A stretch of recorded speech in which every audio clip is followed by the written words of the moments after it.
तो voltage buildup हमें देखना है।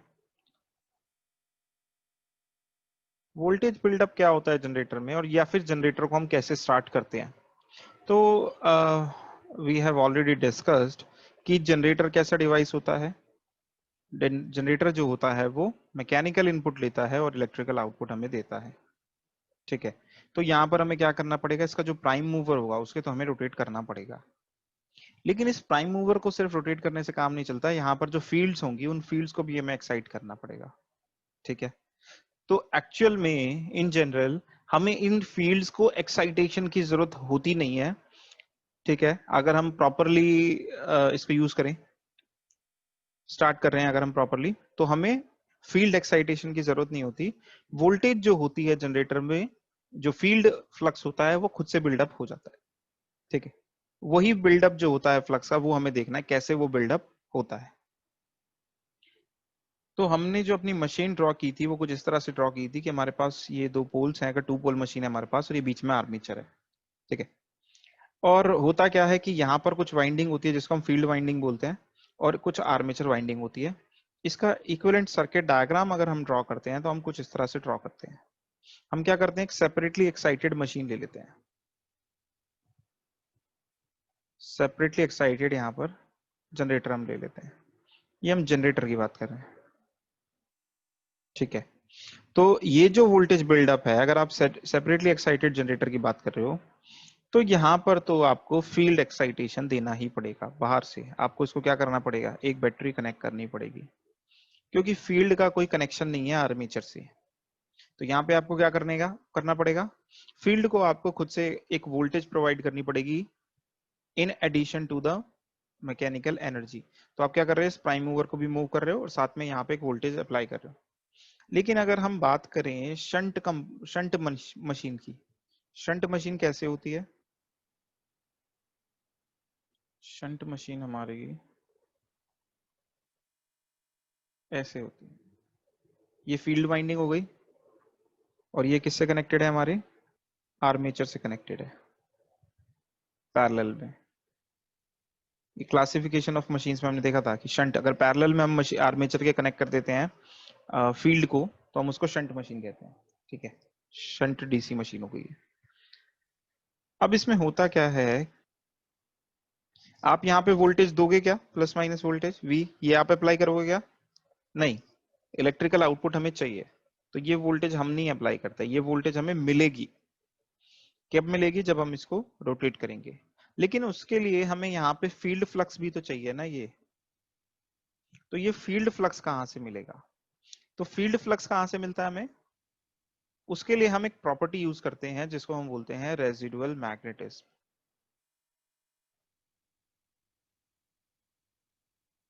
रेजिडुअल मैग्नेटिज्म जिसको हम रेमोनेंस भी बोलते हैं, जब हमने वहां हिस्टरेसिस पढ़ा था तो वहां पर हमने देखा था। ठीक है, होता क्या है, मान लीजिए ये आपका कोई फेरोमैग्नेटिक मटेरियल है और इसके ऊपर आपने कोई कॉइल लपेट रखी है। ठीक, अब होता क्या है कि जब आप इसको काफी देर अगर यूज कर लेंगे, या थोड़ी देर अगर आप इसको यूज कर लेंगे, तो होता क्या है कि जो आपका मैग्नेटिक डोमेन्स होते हैं ना फेरोमैग्नेटिक मटेरियल के, वो एक डायरेक्शन में अलाइन हो जाते हैं। जब आप इस करंट को जीरो करते हैं बाद में, मतलब जब आप मशीन को यूज करना बंद करेंगे, फाइनली जब आप इसको करंट को काफी देर यूज करने के बाद करंट को जब आप जीरो कर देंगे, तो यहाँ पर कुछ मैग्नेटिक डोमेन्स जो होंगे वो अलाइन रह जाएंगे, जिसकी वजह से यहाँ पर कुछ मैग्नेटिक फील्ड रह जाएगी। मतलब ये जो फेरोमैग्नेटिक मटेरियल है एक बार यूज करने के बाद एक मैग्नेट की तरह बिहेव करने लगेगा। ठीक है, अगर सेम डायरेक्शन में करंट फ्लो कर रहा है तो ये एक मैग्नेट की तरह आपका बिहेव करने लगेगा। ठीक है, हो सकता है इसका मैग्नेटिज्म जो ये पोजेस कर रहा है ये बहुत ही कम हो, लेकिन ये कुछ मैग्नेटिक फील्ड जो होगा ये पोजेस करेगा, और इसी को हम क्या बोलते हैं, रेजिडुअल मैग्नेटिज्म बोलते हैं। इसको हमने बीएच कर्व में भी देखा था कि जैसे जैसे हम क्या करते हैं, करंट बढ़ाते हैं, मैग्नेटाइज होता रहता है, बाद में क्या होता है, कोर हमारा सेचुरेट होने लगता है। ठीक है, जब आप ऑपोजिट डायरेक्शन में करंट फ्लो कराते हैं तो ये वापस इस मैग्नेटाइजेशन को लूज करना शुरू कर देता है, इस मैग्नेटाइजेशन को लूज करने लगता है। लेकिन करंट जीरो करने के बाद भी देखो, करंट आपने बढ़ाया, मैग्नेटाइज होना शुरू हो गया। जब आप करंट को वापस, इस करंट को वापस जीरो कर देते हो ना, मैग्नेटाइजिंग इंटेंसिटी को जीरो कर देते हो, उसके बाद भी इसकी कुछ मैग्नेटिक फील्ड रह जाती है, उसी को ही हम क्या बोलते हैं, रेजिडुअल मैग्नेटिज्म। ठीक है, मतलब यहाँ पे कुछ मैग्नेटिक फील्ड रह जाती है। तो ये हमने बीएच कर्व की मदद से देखा था, और ये मैं आपको वैसे बता रहा हूँ जैसे हमने इसको समझा था। अब सेम चीज जो है हम यहाँ पे डीसी मशीन में यूज करते हैं। होता क्या है कि डीसी जनरेटर में मान लीजिए आपका सेपरेटली एक्साइटेड जनरेटर को छोड़ करके बाकी जनरेटर्स के लिए हम बात करेंगे, और अभी उसके लिए भी हम, उससे भी पहले हम शंट जनरेटर की बात कर रहे हैं। तो सपोज कीजिए यहाँ पे क्या है कि जब आपने इस जनरेटर को एक दो बार यूज किया तो उसके बाद होगा क्या, ये जो सर्किट होगा, मैग्नेटिक सर्किट जो होगा, ये आपका कुछ इसमें मैग्नेटाइजेशन रह जाएगा। ठीक है, इसमें कुछ मैग्नेटाइजेशन रह जाएगा। ठीक है, तो यहां पर क्या होगा, अगर आपकी मशीन रुकी हुई भी है, अगर आप इसे रोटेट नहीं भी कर रहे हो, तो भी यहाँ पे कुछ एक मिनिमल अमाउंट ऑफ फ्लक्स रह जाएगा, इसको हम रेजिडुअल फ्लक्स बोल देते हैं। ठीक है, सपोज कीजिए ये फ्लक्स ऐसे जा रहा है। अब आपने क्या करा, इसको रोटेट करना शुरू करा। जब आप इसको रोटेट करना शुरू करोगे जनरेटर को, तो क्या होगा, इसमें एक ईएमएफ जनरेट होगी, ई ए। करेक्ट, कितना होता है वो, के फाई आई ए। तो अब यहाँ पे रेजिडुअल फ्लक्स है, तो रेजिडुअल फ्लक्स के कॉरेस्पॉन्डिंग यहाँ पे क्या होगा, के फाई ओमेगा होता है ये। ठीक है, ये स्पीड है। तो यहाँ पर क्या है, जैसे जितना रेजिडुअल फ्लक्स है और जितना आप स्पीड से इसको घुमा रहे हो, उसके अकॉर्डिंग यहाँ पे क्या हो जाए, एक ईएमएफ जनरेट हो जाएगी। अब ये ईएमएफ जनरेट जो हो गई है, इसकी वजह से क्या होगा, ये वोल्टेज ही तो है, इसकी वजह से करंट फ्लो करेगा। मान लीजिए आपने यहाँ पे भी लोड कनेक्ट नहीं किया है। ठीक है, तो ये जो करंट है, ये करंट कहाँ जाएगा, ये आपका फील्ड सर्किट में करंट जाएगा। अब सोच के देखिए, ये जो करंट डेवलप हुआ है यहाँ पे, जब ये फील्ड सर्किट में जाएगा तो होगा क्या, ये कुछ मैग्नेटिज्म प्रोड्यूस करेगा, क्योंकि जब भी किसी कॉइल में आई करंट फ्लो करता है, आई करंट फ्लो करता है, वो अपनी मैग्नेटिक फील्ड या मैग्नेटिक फ्लक्स जो होगा वो बनाना शुरू कर देता है। तो यहाँ पर ये भी क्या करेगा, अपना मैग्नेटिक फ्लक्स बनाना शुरू कर देगा। अब पहले जिस डायरेक्शन में मैग्नेटिक फ्लक्स था, अगर करंट तो ऐसे मूव करेगा अगर ऊपर पॉजिटिव पोलैरिटी है, तो अगर करंट जो है वो भी इस तरह से मूव कर रहा है कि वो अपने प्रीवियस फ्लक्स को सपोर्ट कर रहा है, तो फ्लक्स और बढ़ जाएगा, क्योंकि कुछ रेजिडुअल मैग्नेटिज्म की वजह से फ्लक्स था, अब कुछ करंट की वजह से, एमएमएफ की वजह से फ्लक्स है। ठीक है, तो फ्लक्स बढ़ जाएगा। अब जैसे ही ये फ्लक्स आपका बढ़ने लगेगा, ईएमएफ भी बढ़ने लगेगी, जिसकी वजह से ये जो करंट है, आर्मेचर करंट है, ये भी बढ़ने लगेगा। फिर से ये फ्लक्स बढ़ेगा, फिर फ्लक्स बढ़ेगा तो ईएमएफ बढ़ेगी, ईएमएफ बढ़ेगी तो फिर से करंट बढ़ेगा, करंट बढ़ेगा तो फ्लक्स बढ़ेगा, फ्लक्स बढ़ेगा तो फिर से ईएमएफ बढ़ेगी, और फाइनली ये एक वोल्टेज पे जाकर के सेट हो जाएगा। ठीक है, ये समझ में आया, क्या बोल रहे हैं बच्चों, कुछ समझ में आया? Yes yes sir. तो ये जो प्रोसेस है ये चलता है, इससे वोल्टेज हमारा, इससे जो हमारा जो मशीन है वो आप स्टार्ट कर लेते हैं। ठीक है, शंट मशीन को। लेकिन उसके लिए बहुत जरूरी है एक चीज ये समझना, कि ये जो आपने कॉइल टर्मिनल्स कनेक्ट किए ना, ये कुछ इस तरह से आपको कनेक्ट करने पड़ेंगे कि आपका जो फ्लक्स, रेजिडुअल फ्लक्स है, ठीक है, और जब ये करंट फ्लो करेगा, ये दोनों एक दूसरे को एड करें, एक दूसरे को हेल्प करें, सपोर्ट करें, तभी क्या हो पाएगा, ये फ्लक्स बिल्डअप हो पाएगा, नहीं तो ईएमएफ बिल्डअप हो पाएगा। अदरवाइज क्या होगा, इसका कुछ रेजिडुअल मैग्नेटिज्म था, इसने करंट फ्लो कराया, अब वो करंट जो जा रहा है वो अपोजिट डायरेक्शन में जा रहा है। अगर अपोजिट डायरेक्शन में करंट फ्लो करेगा तो क्या होगा, जो बचा कुचा इसका मैग्नेटिज्म था, मैग्नेटिक सर्किट का, वो भी उसको भी मार देगा वो। ठीक है, और आपकी मशीन जो होगी वो स्टार्ट नहीं हो पाएगी। ठीक है, तो यहाँ पर अगर आप, इसी को हम क्या बोलते हैं, वोल्टेज बिल्डअप। और अगर आप वोल्टेज बिल्डअप चाहते हो कि वोल्टेज बिल्डअप हो, तो सबसे पहला काम क्या है कि आपको फील्ड की जो है वो करेक्ट पोलैरिटी यहाँ पे कनेक्ट करनी पड़ेगी। जैसे हमने एक्सपेरिमेंट के टाइम पे बोला था ना, फील्ड के टर्मिनल्स होता है जेड डबल जेड, तो ये जब आप ए डबल ए से कनेक्ट करोगे तो ये आपको ध्यान से कनेक्ट करने हैं इस तरह से कि ये इसको सपोर्ट करे, अदरवाइज प्रॉब्लम हो जाएगी। ठीक है, तो इस तरह से ये वोल्टेज बिल्डअप होता है हमारा शंट जनरेटर में। ये तो हाँ, इसका पीछे का प्रोसेस हो गया, डायनामिक्स हो गया, जो हमने क्वालिटेटिवली देख लिया है। ठीक है। अब इसी चीज को अगर हम ग्राफिकली देखें तो ग्राफिकली हम कैसे देखेंगे और समझेंगे, और सेम ही चीज को फिर हमें मैथमेटिकली भी देखना है। ठीक है, क्वांटिटेटिवली हम अगर बात करते तो अभी हमने क्वालिटेटिवली डिस्कस कर लिया कि क्या क्या हो रहा है, क्या क्या प्रोसीजर है। अब हम इसको ग्राफिकली देख रहे हैं। पहले ग्राफिकली क्या था देखो जरा। हमने लास्ट क्लास में देखा था कि अगर आप फील्ड करंट इंक्रीज कर रहे हो तो फील्ड करंट इंक्रीज करने से क्या होता है, फ्लक्स इंक्रीज करता है। क्यों? शंट मशीन की बात कर रहे हैं हम। ठीक है, फ्लक्स जो होगा वो किसके प्रोपोर्शनल होगा, फील्ड करंट के प्रोपोर्शनल होगा अगर सैचुरेशन नहीं है तो जैसे जैसे आपका करंट बढ़ता रहेगा फील्ड करंट, वैसे वैसे क्या होता है, फ्लक्स भी बढ़ता है हमारा। ये इन दोनों में डायरेक्ट प्रोपोर्शनैलिटी होती है। और जैसे जैसे फ्लक्स बढ़ेगा वैसे वैसे आपकी ईएमएफ भी बिल्ड होनी शुरू हो जाती है। ठीक है, तो ये हमने ओपन सर्किट कैरेक्टरिस्टिक्स पढ़े थे ना। ओपन सर्किट मतलब ओपन सर्किट है जिस वक्त, जैसे यहाँ पर है, अभी हमने लोड नहीं कनेक्ट किया ना, तो ये सारा का सारा करंट यहाँ पे जाएगा। अब बाद में आप लोड कनेक्ट कर दीजिए इसमें। ठीक है ना, हमारा जो भी सर्किट ब्रेकर वगैरह है उसकी मदद से यहाँ पर हम लोड कनेक्ट कर सकते हैं। अगर आपको याद हो तो हमने किया भी था जनरेटर पे लोड कनेक्ट, लास्ट में लैब में करके भी दिखाया था आपको। ठीक है, तो ये हमने देखा था कि क्या होता है कि जैसे जैसे आई बढ़ता रहता है वैसे वैसे क्या होता है आपका, ये बढ़ता रहता है बढ़ता रहता है बढ़ता रहता है, और बाद में क्या हो जाता है, सेचुरेट हो जाता है ऐसा करके। ये हमने कैरेक्टरिस्टिक देखा था। ठीक है, ओपन सर्किट कैरेक्टरिस्टिक कि करंट जीरो है तो क्या हो गया, वोल्टेज भी जीरो हो गया। लेकिन एक्चुअल में ऐसा होता नहीं है। एक्चुअल में अगर हम बात करें तो ऐसा होता नहीं है। क्यों नहीं होता है बताओ।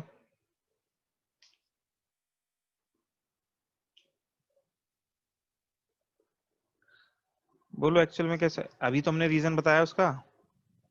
क्या सर क्वेश्चन रिपीट करना? क्वेश्चन रिपीट करें, क्वेश्चन रिपीट कर देते हैं, एक सेकेंड। देखो जरा, आपने I F versus E A curve draw किया या फिर वोल्टेज का कर्व ड्रॉ किया, ये सेम ही होगा अगर रेजिस्टेंस वगैरह को ड्रॉप को नेग्लेक्ट करते हैं हम यहाँ पे फिलहाल। ठीक है, या फिर चलो ई ए ही ड्रॉप कर लेते हैं, ड्रॉ कर लेते हैं। तो ये कुछ ऐसा कर्व आता है ना, हमने लास्ट टाइम डिस्कस किया था, फील्ड करंट बढ़ाते रहते हो, फ्लक्स बढ़ता रहता है, ईएमएफ जनरेशन बढ़ता रहता है।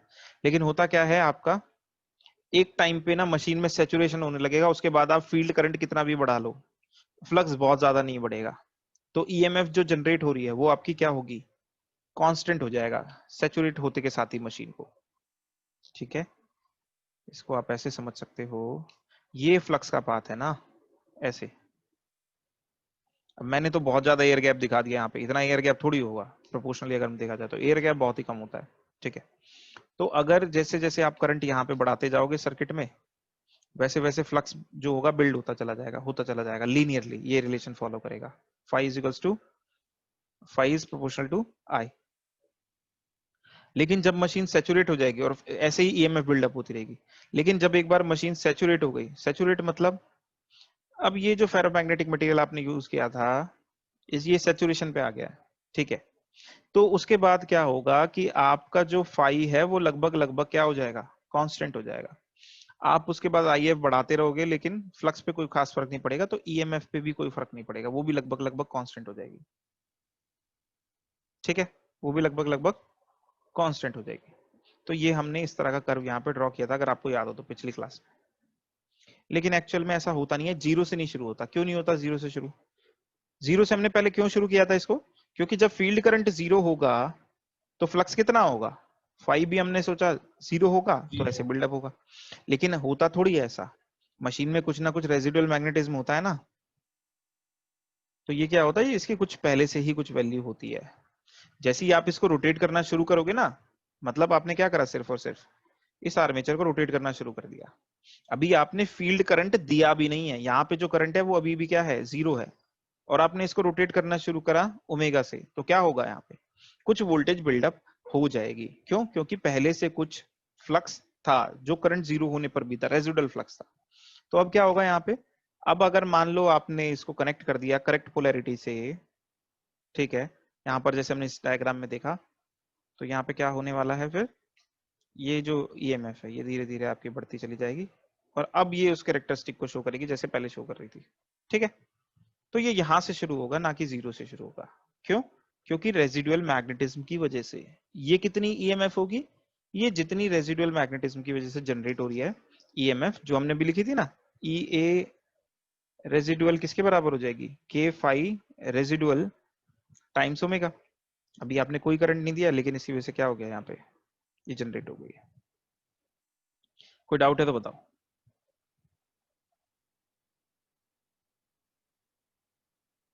बोलो, कोई डाउट है? चलो, मेरे ख्याल से क्लियर हो गया तुम लोगों को। अब होगा क्या, देखो, ये इसके कैरेक्टरिस्टिक है, ये मशीन के कैरेक्टरिस्टिक है कि फिर उसके बाद तुमने आईएफ बढ़ाना शुरू किया, तो ये ऐसे ही बिल्डअप होता हुआ शुरू हो जाएगा। ठीक है, लेकिन होता क्या है एक्चुअल, ये तो था आपका जब करंट क्या था, जीरो था, और ये मशीन के कैरेक्टरिस्टिक्स ओसीसी या कैरेक्टरिस्टिक्स जो है आपने यहाँ पर शो कर दिए। ये कुछ ऐसे दिखाई देंगे आपके जब आप मशीन को रोटेट करना शुरू करोगे, ऐसे। लेकिन जैसे ही आपने इसमें इसमें जैसे ही करंट पास करेगा, ठीक है, देखो ई और आई ए, ये जो वोल्टेज है हमारे पास, मैं एक बार दोबारा लिख देता हूं, ये क्या है, ये हमारी वोल्टेज है जो बिल्डअप होगी, है ना। अगर आप फील्ड सर्किट के कैरेक्टरिस्टिक्स अगर ड्रॉ करें, देखो जरा यहाँ पे, ये जो वोल्टेज है, जो फील्ड की वोल्टेज है, वही आर्मेचर के अक्रॉस वोल्टेज है, और वही वोल्टेज हमें मिलने वाली है। ठीक है, यही वोल्टेज हमें क्या करनी है, मिलने वाली है। अगर इस वोल्टेज को हम ड्रॉ कर रहे हैं फील्ड करंट के हिसाब से, मतलब फील्ड करंट और वोल्टेज के बीच में अगर हम कर्व ड्रॉ करें, तो वो कैसा दिखेगा, सेम इसी इसी पर हम यहाँ पर ड्रॉ कर रहे हैं वो चीज को भी। तो जब करंट जीरो है, ईएमएफ कितनी है, जीरो है फील्ड के क्रॉस। ठीक है, अब जैसे जैसे आपने करंट को बढ़ाना शुरू करा तो होगा क्या, जैसे जैसे आप फील्ड करंट बढ़ाना शुरू करोगे तो होगा क्या, जो फील्ड वाइंडिंग है उसके अक्रॉस क्या होनी शुरू होगी, वोल्टेज बिल्डअप होनी शुरू हो जाएगी ना। अरे ये समझ में आ रहा है तुम लोगों को, कि जैसे ये फील्ड है, अगर इसमें पहले रेजिडुअल मैग्नेटिज्म भले से है, लेकिन अगर इसमें कोई करंट नहीं पास कर रहा, तो खाली आरएफ की वजह से, आईएफ जीरो है मान लो, तो वोल्टेज कितनी होगी, जीरो नहीं होगी क्या, आरएफ इंटू आईएफ जीरो नहीं होगा क्या। ठीक है, क्लियर है ये चीज। जैसे ही Yes, sir. तुमने मशीन कनेक्ट करी और अब तुमने इसको रोटेट करना शुरू कर दिया, तो फिर इसमें करंट फ्लो करना शुरू कर जाएगा, तो नहीं रहेगी जीरो। लेकिन अभी जब तक करंट जीरो है, फील्ड में वोल्टेज थोड़ी हो सकती है, तो हमने ये जीरो से शुरू कर दिया। अब क्या होगा, जैसे जैसे ये मशीन घूमना शुरू करेगी, रेजिडुअल मैग्नेटिज्म और करंट की मदद से क्या होगा, धीरे धीरे धीरे धीरे यहाँ पे वोल्टेज बिल्डअप होनी शुरू होगी। यहाँ पे करंट क्या होने लगेगा, बढ़ने लगेगा। ये करंट जो होगा ये क्या होने लगेगा, बढ़ने लगेगा, जैसे जैसे ये रोटेट होगा अब। ठीक है, तो वोल्टेज बढ़ने लगेगी फील्ड के अक्रॉस। ये फील्ड के अक्रॉस जो वोल्टेज बढ़ेगी, ये डायरेक्टली प्रोपोर्शनल नहीं होगी क्या फील्ड करंट के। ठीक है, तो ये जो वोल्टेज हो गई, ये कैसे जा रही है आपकी, ऐसे जा रही है, स्ट्रेट लाइन। अब जहां पर आपके ये दोनों कैरेक्टरिस्टिक्स, आर्मेचर के कैरेक्टरिस्टिक और फील्ड वाइंडिंग के कैरेक्टरिस्टिक्स जहां पर इंटरसेक्ट करेंगे, ये आपको मिलेगा आपका ऑपरेटिंग पॉइंट। यहां पर इतनी वोल्टेज जो होगी, मशीन आपकी क्या करेगी, बिल्ड करेगी। यहाँ पर इसके कॉरेस्पॉन्डिंग आप यहाँ पर एक्सेस पे देख लो कितना वोल्ट दिखा रहा है। ठीक है, स्केल लगाओगे ना यहाँ पे वोल्टेज का, तो यहाँ पर क्या करोगे, यहाँ पर देख लो क्या वैल्यू है, that will be your buildup voltage. ठीक है, इसमें कोई डाउट है तो बताओ। अरे तुम लोग सोचो एक बार जरा, ऐसा थोड़ी है कि आपने एक बार इसमें रेजिडुअल मैग्नेटिज्म है, आपने इसको घुमाना शुरू करा, तो कितना भी वोल्टेज, एक छोटी सी मशीन ले ली, डीसी मशीन, और उससे 1000 वोल्ट जनरेट कर रहे हो, ऐसा थोड़ी होगा। ऐसा थोड़ी है कि कितनी भी वोल्टेज आप जनरेट कर दोगे। अब फाइनली कितनी वोल्टेज जनरेट होगी ये कैसे पता चलेगा, जहां पर आपके आर्मेचर के कैरेक्टरिस्टिक और फील्ड वाइंडिंग के कैरेक्टरिस्टिक, ठीक है, जहां पे इंटरसेक्ट कर जाएंगे, उतनी वोल्टेज फाइनली ये बिल्ड करेगा। ठीक है, तो ये पॉइंट ऑफ इंटरसेक्शन आपको बता रहा है कि कितनी वोल्टेज जो है that will be build up through DC generator. अभी इसमें कोई डाउट है? Yes, sir. और उतना फील्ड करंट यहां पर हमारा क्या करने वाला है, फ्लो करने वाला है। लेकिन अब देखो, ये दोनों जो कैरेक्टरिस्टिक होते हैं ना, इनका नेचर तो सेम होता है, लेकिन इनको शिफ्ट किया जा सकता है ऊपर नीचे। ठीक है, ये जो दोनों कैरेक्टरिस्टिक हैं, इनका नेचर तो सेम है, लेकिन इनको ऊपर नीचे शिफ्ट किया जा सकता है। ठीक है, जैसे कि एग्जाम्पल के लिए देखो, दो चीजें हम यहाँ पर अब वेरी करके देखेंगे, वेरिएशन। एक तो हम देखेंगे स्पीड का वेरिएशन, और एक हम आरएफ का वेरिएशन देखेंगे। उससे क्या फर्क पड़ता है कैरेक्टरिस्टिक पे, हम ये देखते हैं। ठीक है, थोड़ा सा ध्यान से देखिएगा, ये इंपॉर्टेंट है यहाँ पर। ये क्या है आपका आईएफ, और ये आपका वोल्टेज जो बिल्ड हो रही है। ठीक है, पहले किसका वेरिएशन देखे बताओ, स्पीड का क्या आरएफ का? पहले स्पीड का ही देख ले। Yes sir. स्पीड वेरिएशन से क्या होगा, E is directly proportional to omega. Omega मतलब एंगुलर स्पीड, या फिर directly proportional to N, rotation per second या फिर रेडियन पर सेकंड। तो रोटेशन स्पीड पे बेसिकली डिपेंड करती है ईएमएफ आपकी जो जनरेट हो रही है। क्लियर है? तो रेजिडुअल वोल्टेज जो आपकी जनरेट हो रही थी, सोच के देखो जरा, अगर ये आपकी आर्मेचर है, आपने जब इसको रोटेट किया तो रेजिडुअल फ्लक्स क्या था? वो तो रेजिडुअल फ्लक्स ही था जितना भी था वो, लेकिन अब आप उसको जितनी स्पीड से रोटेट करवाओगे उतना ज्यादा कंडक्टर्स या कॉइल्स जो है फ्लक्स को कट करेंगे और उतना ज्यादा ईएमएफ जनरेट होगी। अगर आपने स्पीड कम कर दी, सपोज करो स्पीड को आपने हाफ कर दिया, अगर आपने स्पीड को हाफ कर दिया तो फ्लक्स भले से रेजिडुअल सेम है, लेकिन अब आपकी जो ईएमएफ जनरेट होगी वो कितनी होगी? पहले से, वो पहले से कम जनरेट होगी। तो इसके कॉरेस्पॉन्डिंग फाई रेजिडुअल के कॉरेस्पॉन्डिंग भी जो ईए रेजिडुअल अब जनरेट होगा वो पहले वाले के मुकाबले कम होगा। ठीक है, तो मैं एक यहां पे क्या करता हूं, रेफरेंस ड्रॉ कर देता हूं। और अब ये जो है नए वाले जो है, नए वाला जो ड्रॉ कर रहे हैं, ये हम रेड वाले से ड्रॉ कर रहे हैं, रेड वाले से। तो रेजिडुअल फ्लक्स जो इसकी वजह से अब जो वोल्टेज जनरेट होगी, अपने जब मान लो स्पीड आपने क्या कर लिया, हाफ कर दिया, मान लो n/2 स्पीड के लिए हम ड्रॉ कर रहे हैं, तो क्या होगा यहाँ पर, इसको हमने क्या करा, इसको हमने हाफ कर दिया है। हाफ करने से कैरेक्टरिस्टिक क्या होंगे, नीचे की तरफ शिफ्ट हो जाएंगे। क्यों? क्योंकि अब उतनी वोल्टेज बिल्डअप नहीं होगी। ठीक है, तो ये कब है, जब n/2 था, और ये कब था, जब स्पीड n थी। ये मान लो तुम्हारा ये रेटेड है और ये रेटेड का हाफ स्पीड है, तो उतने में क्या होगा, ये कर्व ऐसे शिफ्ट हो जाएगा। दिक्कत है कोई तो बताओ। लेकिन देखो जरा, जब तुम अगर फील्ड वाइंडिंग की बात करो तो उसका रेजिस्टेंस तो आरएफ ही है। अब इसमें तो जितना करंट अब फ्लो करेगा, इसमें तो जितना करंट फ्लो करेगा उसी के हिसाब से वोल्टेज जनरेट होगी। तो क्या इन कैरेक्टरिस्टिक पे कोई फर्क पड़ेगा शंट जनरेटर में? बताओ जरा। इसके कैरेक्टरिस्टिक पे कोई फर्क नहीं पड़ेगा। Zero current zero voltage, 10 ampere current तो उसके हिसाब से वोल्टेज, 20 एम्पियर करंट तो उसके हिसाब से वोल्टेज, एंड सो ऑन। ठीक है, तो जो कैरेक्टरिस्टिक आपके थे वो तो पहले जैसे ही रह गए। ठीक है, ये ऐसे करके आ गया। ठीक है, इसमें कोई डाउट है तो बताइए कि ये जो कैरेक्टरिस्टिक है आपके वो तो सेम ही रहेंगे मशीन के, क्योंकि आपने वाइंडिंग को चेंज नहीं किया है, फील्ड वाइंडिंग से कोई छेड़छाड़ नहीं करी है।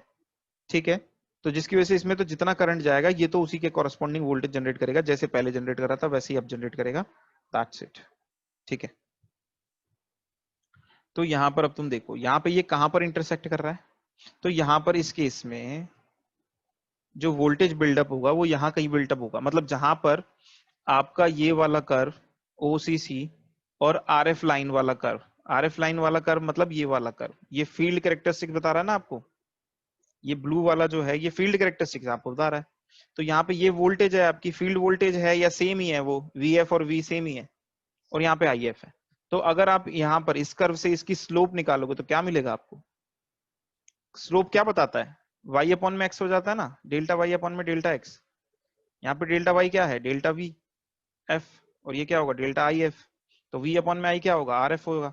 तो यहाँ पे इसकी स्लोप क्या बता रही है आपको, ये रेजिस्टेंस बताएगी आपको, इसकी स्लोप फील्ड रेजिस्टेंस।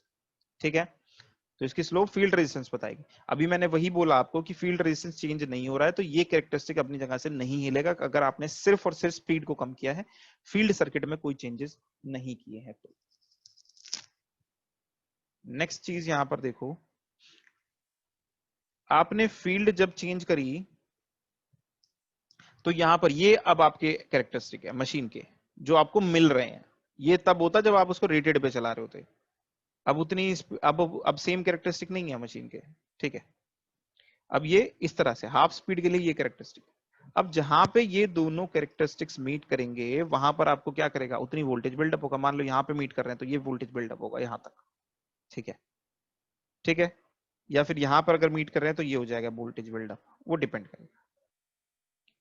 लेकिन अगर ये आपकी आरएफ लाइन थी और आपने स्पीड इतनी कम कर दी, ठीक है, यहां कहीं पे जाकर के मान लो ये है, ये मान लेते हैं हम, ऊपर वाला पॉइंट को हमने बोल दिया, मान लो ये हमारा क्या है, यहां तक वोल्टेज बिल्डअप हुई है, यहां पे इंटरसेक्ट कर रहे हैं।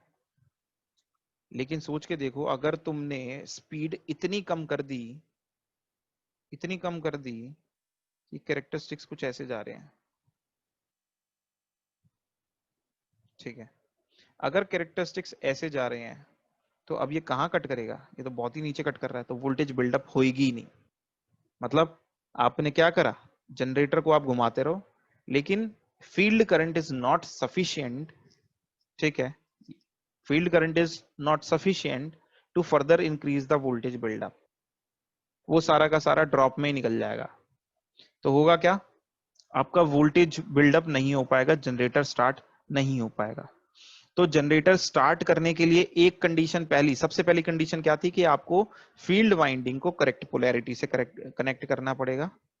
और दूसरी चीज यहां पर जो निकल के आ रही है वो ये निकल के आ रही है कि आप एक पर्टिकुलर वैल्यू से स्पीड को कम रखोगे, उस पर्टिकुलर वैल्यू से कम वैल्यू से रोटेट करोगे तो फिर वोल्टेज बिल्डअप नहीं हो पाएगा, फिर आपका जनरेटर वोल्टेज नहीं दे पाएगा। इसमें कोई डाउट है तो बताओ। तो दो कंडीशन हो गई हमारे पास वोल्टेज बिल्डअप की, एक स्पीड के कॉरस्पॉन्डिंग और एक कनेक्शन के कॉरस्पॉन्डिंग। बोलो जल्दी, क्लियर है ये? Yes sir. चलो, तो यहाँ पे थोड़ा सा कंफ्यूजिंग हो सकता है, ये फील्ड कैरेक्टरिस्टिक है और एक आर्मेचर कैरेक्टरिस्टिक है, ठीक है। दोनों को थोड़ा सा देख लेना ढंग से, इसको रिवाइज कर लेना। मैं नोट्स भेज दूंगा, आज ही भेज दूंगा, ताकि आप लोग एक बार इसको रीड कर सको। कोई डाउट होगा तो मुझसे नेक्स्ट क्लास में पूछ सकते हो, ठीक है। सेम चीज को आप देखो जरा, अगर हम अब रेजिस्टेंस की बात करते हैं, फील्ड रेजिस्टेंस की, ठीक है। अगर हम फील्ड रेजिस्टेंस की बात करें तो फील्ड रेजिस्टेंस जो होता है that is also proportional to our speed, ठीक है। ये भी जो होता है हमारा स्पीड के प्रोपोर्शनल होता है, इसकी क्रिटिकल वैल्यू, ठीक है। कैसे होता है एक बार हम देख लेते हैं। देखो हम क्या बोलते हैं कि हमारा जो ईए है, यानी कि back EM sorry generated EMF है, वो यहाँ पे किसके प्रोपोर्शनल होगा, ये प्रोपोर्शनल होता है फाई और ओमेगा के प्रोपोर्शनल होता है। ओमेगा या ओमेगा एम वही की बात है, ओमेगा एम मतलब मैकेनिकल स्पीड ऑफ रोटेशन हो गया इसका। तो फाई और ओमेगा एम के प्रोपोर्शनल है, ठीक है। अब फाई किसके प्रोपोर्शनल है, हमारा आईएफ के प्रोपोर्शनल है, ठीक है। जितना फील्ड करंट होगा उतना ही हमारा फील्ड फ्लक्स जनरेट होने वाला है पर पोल, क्लियर है।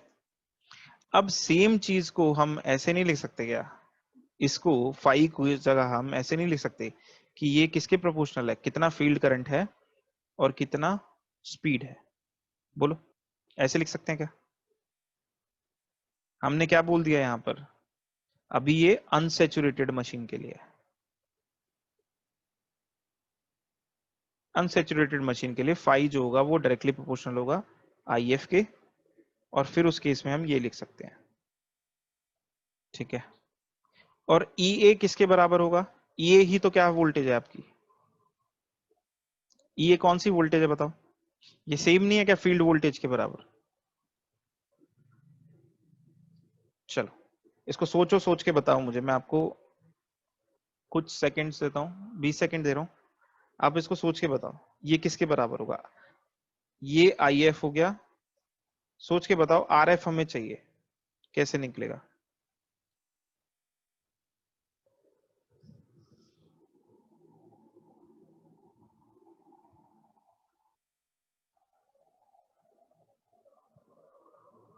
ये कौन सी वोल्टेज है सोच के देखो जरा। आर्मेचर वोल्टेज क्या फील्ड वोल्टेज के बराबर होगी लगभग या नहीं होगी?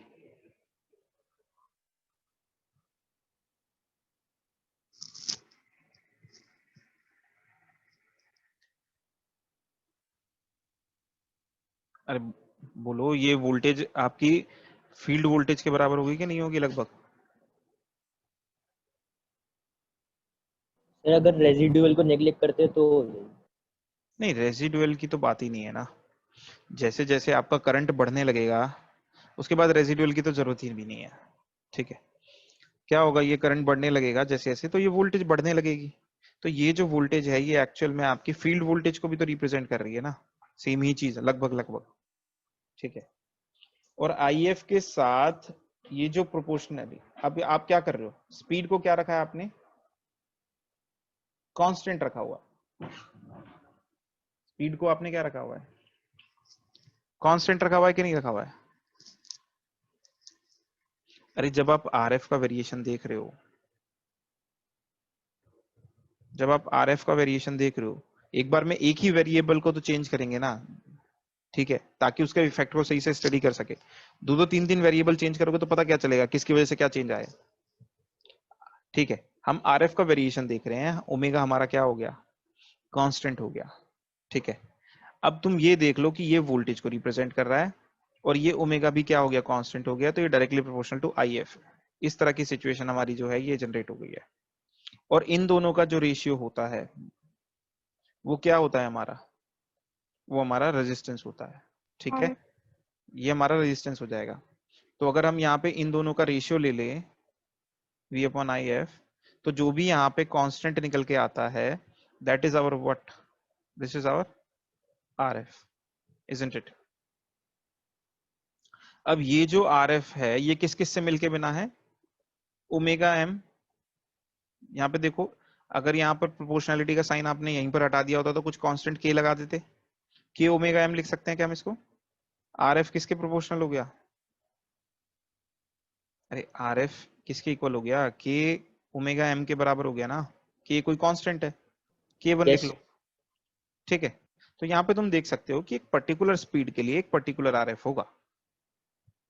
किसी पर्टिकुलर स्पीड पे जब आप इसको रोटेट कर रहे हो तो उसके कॉरस्पॉन्डिंग एक पर्टिकुलर RF होगा। ठीक है, अब तो ये थे आपके मशीन के कैरेक्टरिस्टिक्स, ओपन सर्किट कैरेक्टरिस्टिक्स। ठीक है, अब हुआ क्या, आपने क्या करा, अब फील्ड वाइंडिंग के रेजिस्टेंस की हम बात कर रहे हैं। ठीक है, उसकी एक पर्टिकुलर वैल्यू होगी corresponding to a given omega. अगर आप ओमेगा चेंज करोगे तो इस RF की वैल्यू भी क्या होगी, चेंज होने लगेगी। ठीक है, अब होता क्या है, इसको सोच के देखो, अगर आपने इस RF को इंक्रीज करना शुरू करा, RF is actually equals to V/IF। ठीक है, जैसे जैसे आपका RF इंक्रीज करेगा इसका मतलब V क्या होगा, इंक्रीज करेगा। ठीक है, इन कंपैरिजन टू IF। मान लो अगर IF सेम IF के लिए V इंक्रीज करेगा, तो अगर पहले आपके कैरेक्टरिस्टिक्स जो थे वो कुछ इस तरह के थे, स्ट्रेट लाइन, तो जहां पे ये कट कर रहा था इतनी वोल्टेज बिल्डअप हो रही थी और यहाँ पर ये ऑपरेट कर रहा था। लेकिन सपोज करो आपने क्या करा, फील्ड रेजिस्टेंस को बढ़ाना शुरू करा। ठीक है, अगर फील्ड रेजिस्टेंस बढ़ना शुरू हुआ, सपोज करो ये यहाँ पर पहुंच गया। ठीक है, ये हो गया आपका फील्ड रेजिस्टेंस। तो अब क्या होगा, फिर से अब ये यहाँ पर कट करेगा और वोल्टेज बिल्डअप आपका होगा ही नहीं। तो यहाँ पर क्या होगा, मशीन आपकी वोल्टेज जनरेट नहीं कर पाएगी, वोल्टेज बिल्डअप नहीं हो पाएगा शंट जनरेटर में। तो अगर हम शंट जनरेटर की बात करें तो इस चीज को ध्यान रखिएगा, यहाँ पर तीन कंडीशन है। क्या होना चाहिए, एक तो मशीन में रेजिडुअल मैग्नेटिज्म होना चाहिए,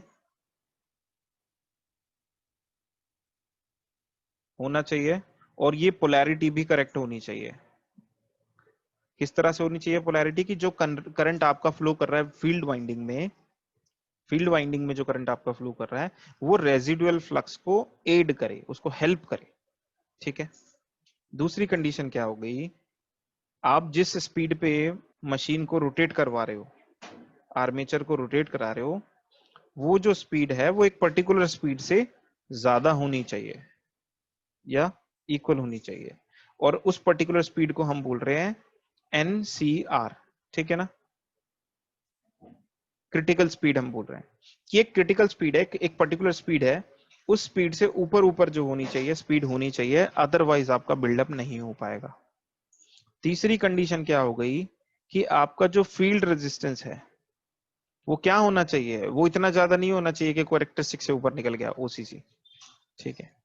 तो ये कुछ इस तरह से होना चाहिए, क्या होना चाहिए, इससे कुछ कम होना चाहिए, ताकि ये इसको यहाँ कहीं कट करेगा और आपकी वोल्टेज जो होगी वो जनरेट हो जाएगी। तो RF field resistance should be less than RF critical value, मतलब एक पर्टिकुलर वैल्यू होगी फील्ड रेजिस्टेंस की, उससे कम ही कम वैल्यू आपको रखनी है, so that voltage buildup takes place, otherwise it won't happen. Clear है ये चीज। तो ये शंट जनरेटर का हमने देख लिया, इसको ढंग से पढ़ लेना, इसमें कोई भी डाउट होगा मुझसे पूछ लेना। नेक्स्ट क्लास के अंदर अंदर ही मैं पूरा वोल्टेज बिल्डअप के जो रिमेनिंग पॉइंट्स है वो भी खत्म कर दूंगा, और साथ ही साथ जनरेटर के कैरेक्टरिस्टिक्स भी करा दूंगा, ठीक है। अब थोड़ा सा हमें फास्ट करना पड़ेगा, इतने स्लो से काम नहीं चलेगा। एक चीज और है, ये मेरे को पता नहीं मैंने आपको बताया था कि नहीं बताया था, इसको हम एयर गैप लाइन भी बोलते हैं। ये आपके जो मशीन के OCC कैरेक्टरिस्टिक सैचुरेट होना शुरू कर देते हैं ना, लेकिन पहले तो एक स्ट्रेट लाइन के अलॉन्ग जा रहे थे, तो इस लाइन को हम क्या बोल देते हैं, एयर गैप लाइन बोल देते हैं। क्यों? क्योंकि देखो जरा, एयर के लिए हम क्या बोलते हैं कि आपने ये कॉइल ली है, आप इसमें कितना भी करंट पास करते रहो, एयर कभी भी क्या नहीं होती है, मैग्नेटिकली सैचुरेट नहीं होती है, एयर कभी भी सैचुरेट नहीं होती है। लेकिन यहाँ पर ये सैचुरेशन आना शुरू हो गया, क्यों? क्योंकि आपकी मशीन में आयरन था, उसमें फेरोमैग्नेटिक मटेरियल लगा हुआ है, जिसकी वजह से ये सैचुरेट होने लगा। लेकिन एयर गैप लाइन जो है ये कभी ये शो करती है कि अगर आपकी मशीन सैचुरेट ना हुई होती तो जो वोल्टेज थी, ठीक है, और IF का जो कैरेक्टरिस्टिक है वो इस लाइन के अलॉन्ग जाएगा, और ये क्या हो जाएगा, एयर गैप लाइन आपका कहलाएगा, ठीक है। और एयर गैप लाइन जो है ये भी क्या रिप्रेजेंट कर रही है, या यही कैरेक्टरिस्टिक्स भी क्या शो कर रहे हैं आपके, EA वर्सेस IF को शो कर रहे हैं ना, तो ये भी एक रेजिस्टेंस को हम शो करते हैं, ठीक है। और इसी को ही हम क्या बोल देते हैं, RF क्रिटिकल बोल देते हैं, इसी को ही हम क्या बोल देते हैं, क्रिटिकल रेजिस्टेंस हो गया ये, ठीक है। जैसे ही जो भी आपकी एयर गैप लाइन है उसके ऊपर कैरेक्टरिस्टिक्स जाएगा, क्या होगा, ये कभी कट ही नहीं करेगा, किसी अच्छी वोल्टेज पे ये इसको कट नहीं करेगा, वोल्टेज बिल्डअप नहीं हो पाएगा। और अगर आपका फील्ड रेजिस्टेंस इस एयर गैप लाइन से कम रहता है तो क्या होगा, ये यहां कहीं कट करेगा, ठीक है। मान लीजिए आपने यहाँ पर लाइन ले ली, यहाँ लाइन ले ली, तो वो कहीं यहाँ कहीं कट करेगा इसको, और वोल्टेज बिल्डअप हो जाएगा, ठीक है। तो रेजिस्टेंस के बारे में ये था। क्लियर हो गया ये लास्ट वाली चीज जो मैंने बोली है?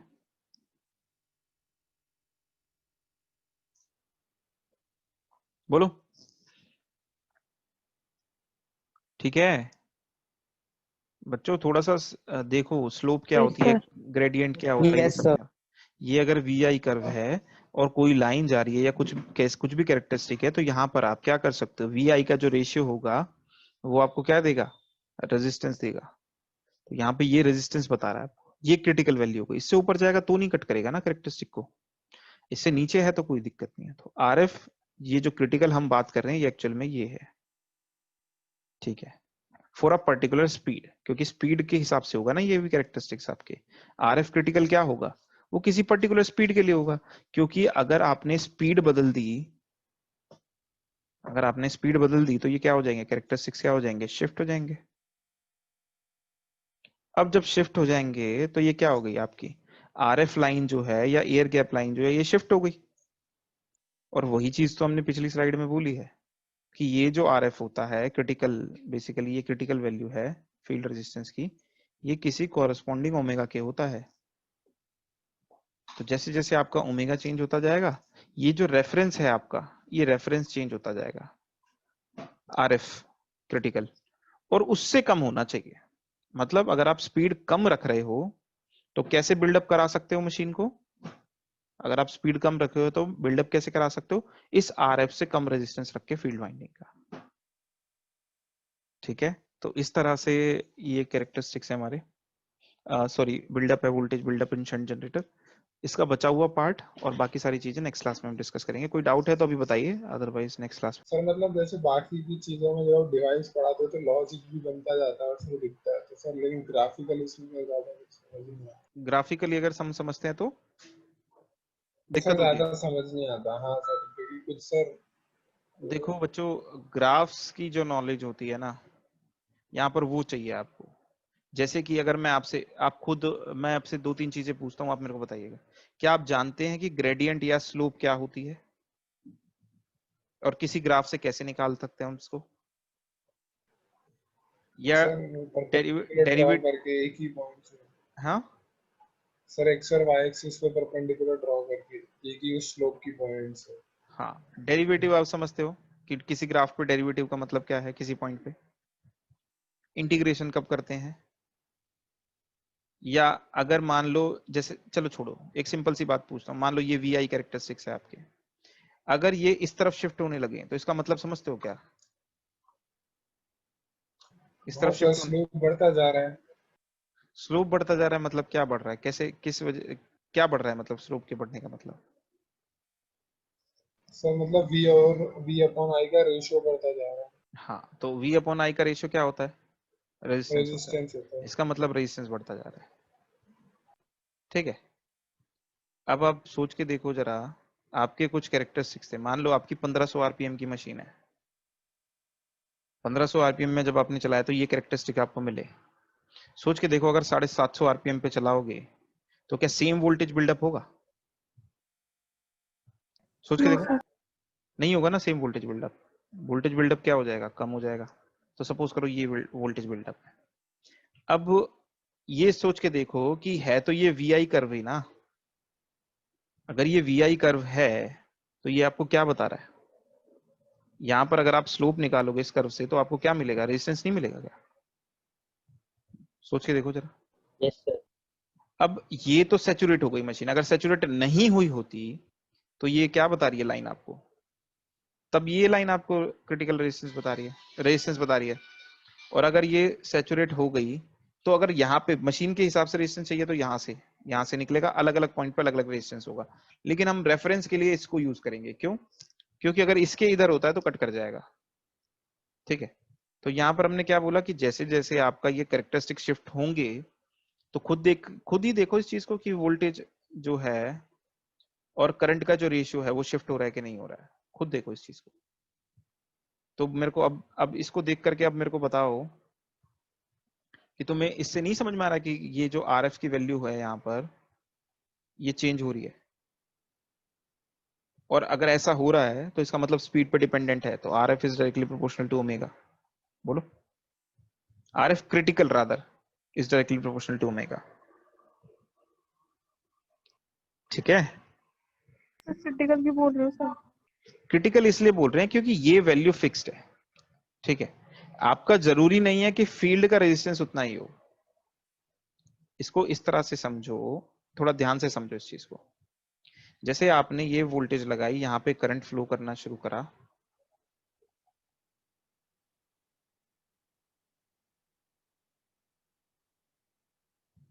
देखो जरा, आप जैसे जैसे यहाँ पे आई एफ को वेरी करोगे, इसको बढ़ाना शुरू करोगे, तो यहाँ पे क्या होगा, ये जो ईएमएफ जनरेट हो रही है ये आपकी क्या होने लगेगी, चेंज होने लगेगी। बोलो, यहाँ पे जैसे जैसे सर क्या आपने, किया आपने? हाँ सर क्या चलो किया आपने? रुको, मैं शंट मशीन ही ले लेता हूँ, थोड़ा ज्यादा सही रहेगा, नहीं तो मैंने क्या करा, जैसे जैसे सपोज करो आपने यहाँ पर कुछ वोल्टेज दी इसको, इस वाइंडिंग को कुछ वोल्टेज दी वी, तो होगा क्या, इसकी वजह से यहाँ पे कुछ आई एफ करंट फ्लो करेगा। अरे बच्चे हाँ या ना तो बोलो,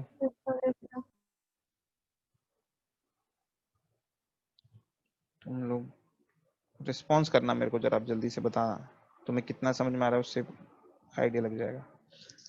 अभी है ना, 2-3 मिनट लगेंगे अभी, तो थोड़ा सा वेट करना है। इस वाइंडिंग का अपना कुछ रेजिस्टेंस होगा, ठीक है, लेकिन देखो जरा, जैसे ही तुम इसको रोटेट करना शुरू करोगे, यहाँ पे वोल्टेज बिल्डअप होनी हो जाएगी शुरू। क्लियर है? ये रेजिडुअल मैग्नेटिज्म की वजह से यहाँ पे वोल्टेज बिल्डअप का प्रोसेस शुरू हो जाएगा। अब जैसे जैसे यहाँ पे करंट फ्लो करेगा, वैसे वैसे क्या होगा यहाँ पे, अगर आपकी पोलैरिटी आपने डायरेक्टली सही कनेक्ट कर रखी है तो क्या होगा, ये वोल्टेज बढ़ना शुरू होगी कि नहीं होगी, बताओ।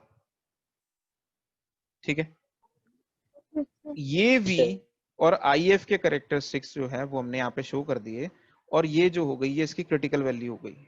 ठीक है, ये V और ये जो IF है इसके कैरेक्टरिस्टिक्स हमने यहाँ पे ड्रॉ किए। अब तुम देखो जितनी स्पीड तुम रखोगे उसके कॉरस्पॉन्डिंग क्या होगा, मशीन जो होगी वो रन करेगी और उसी के हिसाब से आपको क्या मिलेगी, क्रिटिकल वैल्यूज मिलेगी, मतलब कर्व उसी के अकॉर्डिंग मिलेगा। ये बताओ, इसमें कोई डाउट है तो बताओ।